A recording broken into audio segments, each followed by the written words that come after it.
Hi. ஊர்லேருந்து கொண்டு வந்த லெமன் ரொம்ப நாளாக ஃப்ரிட்ஜிலே இருந்ததா, அது வேஸ்ட் ஆகிடுன்னு என்ன பண்ணேன்னா, அதை எடுத்து 4 பக்கம் கட் பண்ணி உப்பு போட்டு ஒரு 3 டேஸ்க்கு முன்னாடியே ஊற வச்சுட்டேன். அதுக்கப்புறம் அதை எடுத்து விதை இல்லாமல் குட்டி குட்டியாக கட் பண்ணி உப்பு கொஞ்சம் மஞ்சத்தூள் போட்டு வெயிலில் காய வச்சுட்டேன்.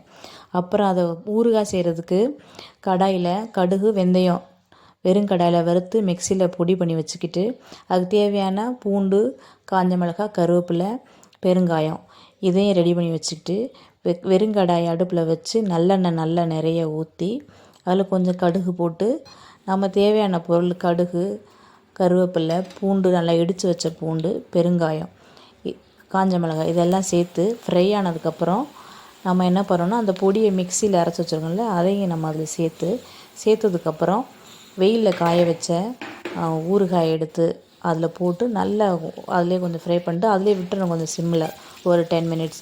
இது வந்து நாள் ஆக ஆக அதில் ஊற தான் டேஸ்ட் இன்னும் நல்லா கிடைக்கும். லெமன் ஊறுகாய் ரெடி.